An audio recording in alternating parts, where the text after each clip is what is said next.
Hello YouTube family. ఆశపడితే ఆకాశాన్నైనా అందుకోవాలనిపిస్తుంది కదా.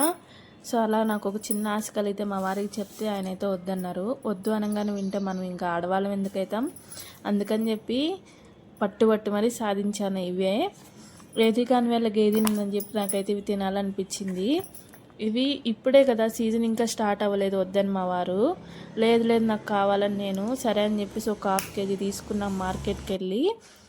ఇవి కానీ పండలేదనుకో నీ వీపు పగిలిపోతుందని చెప్పేసి మా వారంటే, లేదులే పచ్చివి కాల్చుకొనైనా తింటాను కానీ వేస్ట్ చేయను అని చెప్పి తీసుకొచ్చా. తెచ్చిన తర్వాత దస్తరైతే దరిద్రం కూడా అదృష్టమే అంటారు కదా, ఆ విధంగా నేను తెచ్చినవన్నీ అయితే పండిపోయాయి. చూసారా ఏ విధంగా విచ్చిల్లిపోయాయో. చూడ్డానికి ఎంత బాగున్నాయో టేస్ట్ కూడా అంతే బాగున్నాయి నాటుకాయలు. కాకపోతే రెగ్యులర్గా ఉండేంత స్వీట్ లేవు, ఎందుకంటే సీజన్ కాదు కదా.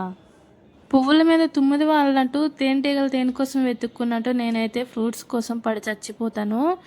చాలామంది ఆడవాళ్ళకి చాక్లెట్స్, జంక్ ఫుడ్ లాంటివి ఇష్టం ఉంటే నాకెందుకో మరి ఈ హెల్తీ ఫుడ్ అంటే చాలా ఇష్టము. అందులో ఫ్రూట్స్ అంటే ఇంకెక్కువ తీసుకుంటా. పుట్టింది పెరిగింది అంతా పల్లెటూరు వాతావరణం.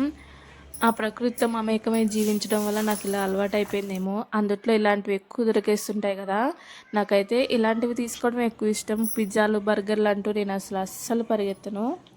నన్ను చూసిన వాళ్ళు చాలామంది అంటుంటారు, ఇలాంటి హెల్తీ ఫుడ్, హెల్తీ హ్యాబిట్స్ ఉండి కూడా ఎందుకు అప్పుడప్పుడు మనం రోగాల బారిన పడతాము అని చెప్పి. అది మన శరీరతత్వం. దాంతోపాటు ఇప్పుడు మనం తీసుకుంటున్నవన్నీ ఆర్గానిక్ కాదు కదా, అంతా ఫెర్టిలైజర్స్తో ఉన్నాయే, మందులు కొట్టించకుండా ఏది పండించట్లేదు. సో దానివల్ల మనకు అందాల్సిన పోషకాలు ఎక్కువ మోతాదులో అందవు కదా. సో అందుకని మనం అప్పుడప్పుడు రోగాల బారిన పడతాం. కానీ నాకైతే ఒకటే నమ్మకం, ఇలాంటివి తినడం వల్లనే ఎక్కువ రోగాల బారిన పడుకోకుండా ఉంటున్నాము అని చెప్పేసి నేనైతే గట్టిగా నమ్ముతా. ఇప్పుడు ఎవరికి పట్టినా కూడా శంకు చక్రాల్లాగా బీపీలు, షుగర్లే. నాకు ఒక 10 సంవత్సరాల వయసు ఉన్నప్పుడైతే ఒకళ్ళు ఎవరైనా చనిపోయారు అంటే బాగా ముసలితనం వచ్చి చనిపోవడం విన్నా, కానీ ఇలాగా హఠాన్ మరణాలు అయితే నేను వినలేదు. చాలామందికి గుండె జబ్బులు కానీ రకరకాలు వస్తున్నాయి. మనం పీల్చుతున్న గాలి కలుషితమే, నీరు కలుషితమే, తీసుకునే ఆహారం కలుషితమే. సో దాంట్లో నుంచి కొంతైనా సరే మనం బయటపడాలంటే ఇట్లాంటివి ఆరోగ్యపు అలవాట్లు అయితే మార్చుకోవాలి.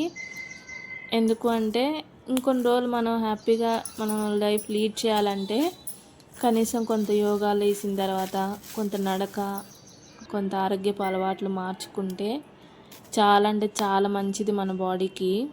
నేను లేచిన ప్రతిరోజు బాధపడుతుంటా. ఎందుకు అంటే ఇంత హెల్తీ ఫుడ్ తీసుకున్నా కూడా పిల్లలు లేరు అనడానికి మనకి ఎంత బాధ ఉంటుందో, చుట్టుపక్కల అనే వాళ్ళ మాటలకి ఇంకా సూదుల్లాగా పొడుస్తుంటాయి. అయినా సరే ఏం చేస్తాం, మన చుట్టూ ఉన్న వాతావరణం, ఆ దేవుడు అనుగ్రహం కూడా ఉండాలి కదా. పిల్లలు మనకి ఎప్పుడు పుట్టినా కూడా మన చుట్టూ ఉన్న వాళ్ళే మా పిల్లలు అని చెప్పేసి అనుకుంటా. నేను ఇష్టంగా పెంచుకున్న మొక్కలు కానీ, నా చుట్టూ ఉన్న వాళ్ళు కానీ, నా భర్త కానీ వీళ్ళే నా పిల్లలు అని చెప్పేసి వాటిలోనే సంతోషం వెతుక్కుంటాను నేనైతే.